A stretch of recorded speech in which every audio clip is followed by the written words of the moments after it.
Video کس نے بنائی جس میں یہ بتایا کہ چن چن کے چیزیں جمع کر کے بتایا گیا جی عمران خان نے توہین مذہب کر دی؟ وہ کون تھے؟ وہ کون سا ادارہ تھا؟ مجھے پتا ہے وہ کون سا ہے، لیکن میں آپ سب کے سامنے چھوڑ رہا ہوں، اور میں امید کرتا ہوں کہ جب یہ جے آئی ٹی ان لوگوں کو بلا کے سوال پوچھے گی تو ہم سب کو بتا سکیں گے وہ کون ہے۔ دوسرا کہ جو میں پہلے کیوں نہیں ایف آئی آر میں کروا سکا؟ وہ کون پاور تھی جس نے روکا ایف آئی آر کو؟ مجھے پتا ہے وہ کون تھی، لیکن یہ میں سوال چھوڑتا ہوں۔ ڈی پی او گجرات کے اوپر میرے دو سوال ہیں۔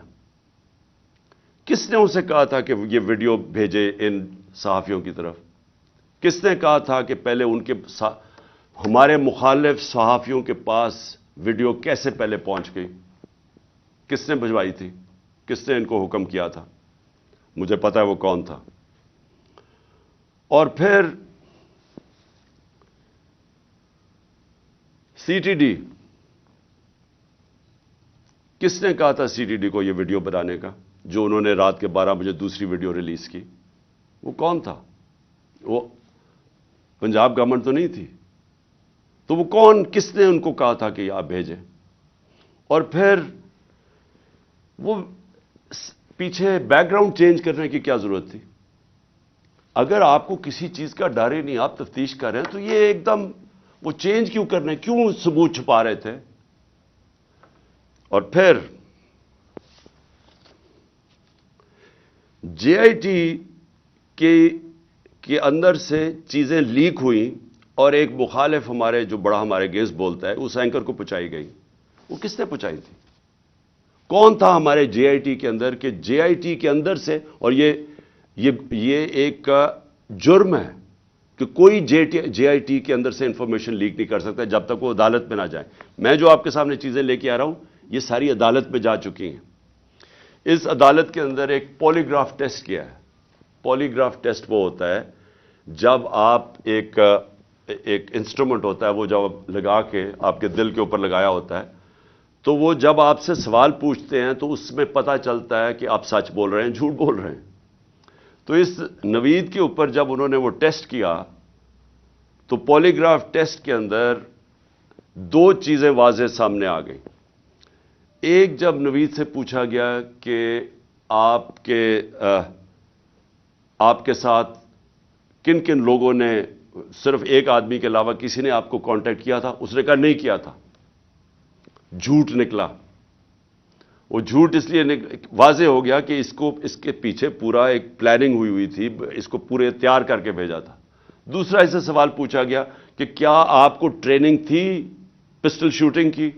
اس نے کہا کوئی ٹریننگ نہیں تھی۔ وہ پھر جھوٹ صاحب آ گیا پولی گراف کے اوپر، کیونکہ ظاہر ہے وہ ٹرینڈ آدمی، اس کی ٹریننگ کروا کے بھیجا گیا تھا۔ تو سارا جو انہوں نے پورا کیس بلڈ کیا تھا کہ ایک دینی انتہا پسند کیا، اور اسے شروع میں تو کہا کہ میں نے مار دیا ہے، تو وہ جو سارا کیس تھا وہ سارا کیس انہی جے آئی ٹی کی فائنڈنگ سے ختم ہو جاتا ہے۔ جس وقت 3 شوٹر آ گئے تو اس کا مطلب ایک پلان طریقے سے یہ اسیسینیشن اٹیمپٹ تھی۔ اور جب اس کے اوپر اس کو ٹرین کیا ہوا تھا تو، اور پھر یہ بھی پتا چل گیا کہ یہ کوئی دینی آدمی نہیں تھا۔ جس طرح وہ جو میں نے خواجہ آصف وغیرہ کے نام لیے، رانا ثناء اللہ وغیرہ کے اور مریم نواز کے، یہ کوئی دینی لوگ نہیں ہیں۔ اسی طرح یہ بھی کوئی دینی آدمی نہیں تھا کہ جس کو بڑا اشتعال میں آ کے یہ کچھ کرے۔ تو یہ بھی ایک پلانڈ اسیسینیشن اٹیمپٹ تھا۔ میں آخر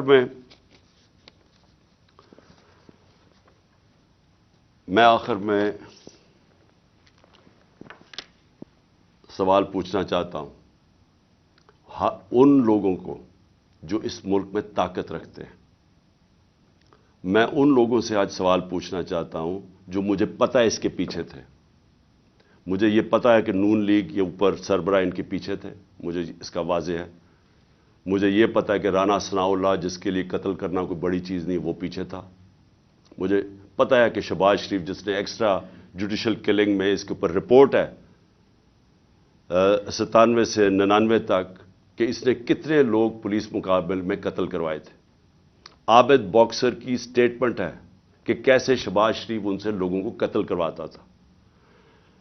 ماڈل ٹاؤن کے اندر ان دونوں نے دن دہاڑے نہتے لوگوں کے اوپر گولی چلائی، جس میں 12 لوگ اس میں قتل ہوئے اور اس کے علاوہ کوئی 50-60 لوگوں کو گولیاں لگی، اور وہ ٹی وی کے اوپر سب آ رہا تھا.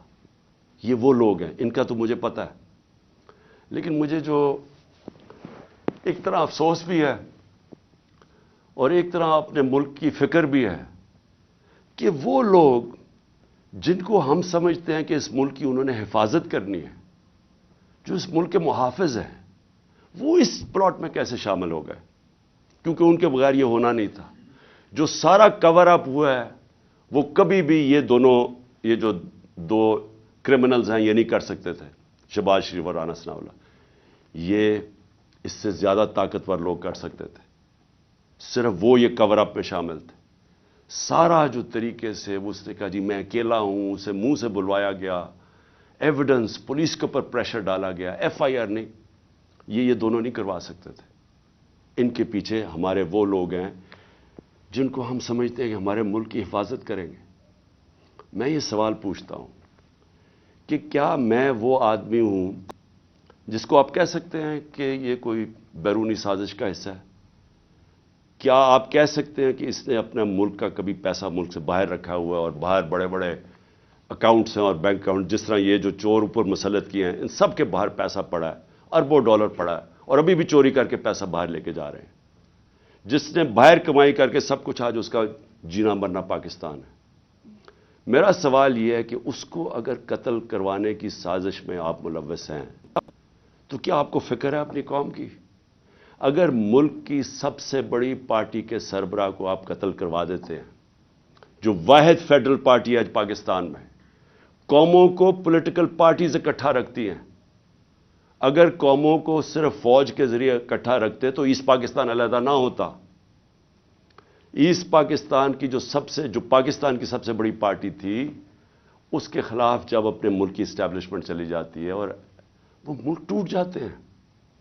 اگر آپ وہ پارٹی کے سربراہ کو ختم کرنا چاہتے ہیں جو واحد اس وقت ملک کا ایک ملک کی فیڈریشن کی اس وقت ایک ہی آدمی ہے جس کی ساری جگہ ووٹ بینک بھی ہے، جو اکٹھا بھی رکھ سکتا ہے، تو یہ کس کے لیے کیا جا رہا ہے؟ کیا یہ پاکستان کی بہتری کے لیے کیا گیا؟ مجھے پتہ ہے کون تھے، اور مجھے افسوس سے کہنا پڑتا ہے مجھے بڑے افسوس سے کہنا پڑتا ہے کہ جب مجھے گولیاں لگی اور جب میں تب سے 3 مہینے، یہ میری ٹانگ کو ٹھیک ہونے میں 3 مہینے لگیں گے، کیونکہ جب آپ کی نچلی ٹانگ ٹوٹتی ہے وہ 3 مہینے لگتے ہیں اس کو ہیل ہونے میں. تو میں 2 کمروں میں بند ہوں. میں بار بار اپنے سے سوال کرتا ہوں کہ کیسا مائنڈ سیٹ ہے، وہ کون سا ذہن ہے، اور وہ مجھے پتہ ہے کون سا ذہن ہے کہ جو یہ سوچ سکتا ہے کہ اپنے ملک کو نقصان پہنچا سکتا ہے، کیونکہ یہ ملک کو نقصان ہوگا. آپ اگر ملک کی پولیٹیکل پارٹیز کو کمزور کرتے ہیں اور فیڈرل پارٹی کو، تو اس سے بڑا ملک کا نقصان کیا ہو سکتا ہے؟ یعنی یہ آپ کے دشمن کر سکتے ہیں. یہ دشمنوں کا پلان تو ہو سکتا ہے کہ ملک کو کمزور کرو اور ان کی پولیٹیکل پارٹیز کو کمزور کرو، فیڈریشن کو کمزور کرو، لیکن وہ لوگ جنہوں نے ملک کی حفاظت کرنی ہے وہ کیسے سوچ سکتے ہیں؟ اور میں بار بار میرے یہ ذہن میں چیز آتی ہے، اور مجھے پتہ ہے کہ بدقسمتی سے یہ صرف 1-2-3 لوگوں کی یہ سازش تھی، اور مجھے یہ بھی پتہ ہے کہ ہمارے ملک کی جو فوج ہے وہ ہر روز قربانیاں دے رہی ہے اس ملک کے لیے. وہ وار آن ٹیرر میں وہ قربانیاں نہ دیتے، آج ہماری حفاظت، یعنی ہم اس ملک میں کمفرٹیبل نہ ہوتے، ہمیں اعتماد نہ ہوتا کہ ایک ایسی ہمارے پاس سیکیورٹی فورس ہے جو اس ملک میں ہمیں سیکیورٹی دیتی ہے. لیکن ہر اداروں کے اندر کالی بھیڑیں ہوتی ہیں، اور یہ جس نے پلان کیا، مجھے پتہ ہے اور میں یہ چاہتا ہوں کہ یہ جے آئی ٹی کے ساتھ اب کوآپریشن کی جائے. یہ لوگ جو ایک جان کی آبسٹرکٹ کر رہے ہیں جسٹس، ان لوگوں کو ان کے اوپر ایکشن لیا جائے. اور میں آخر میں اپنے سپریم کورٹ کے چیف جسٹس سے کہنا چاہتا ہوں کہ میں نے شروع میں ہی کہا تھا کہ مجھے صرف انصاف کی ایک جگہ سے توقع ہے. جب یہ طاقتور لوگوں کو جن کے میں نے نام لیے ہیں یہ کیسے انصاف ہونے دیں گے اگر یہ خود اس میں ملوث ہے؟ تو صرف ایک طاقتور اگر انکوائری اس کو اگر چیف جسٹس اس کو بیک کریں، پاکستان کے سپریم کورٹ کے چیف جسٹس، تب ہی انصاف مل سکتا ہے. نہیں تو مجھے کوئی اب تک جو میں نے حالات دیکھے ہیں، جس طرح کی ہر جگہ رکاوٹیں ہیں، امید انصاف کی نہیں ہے.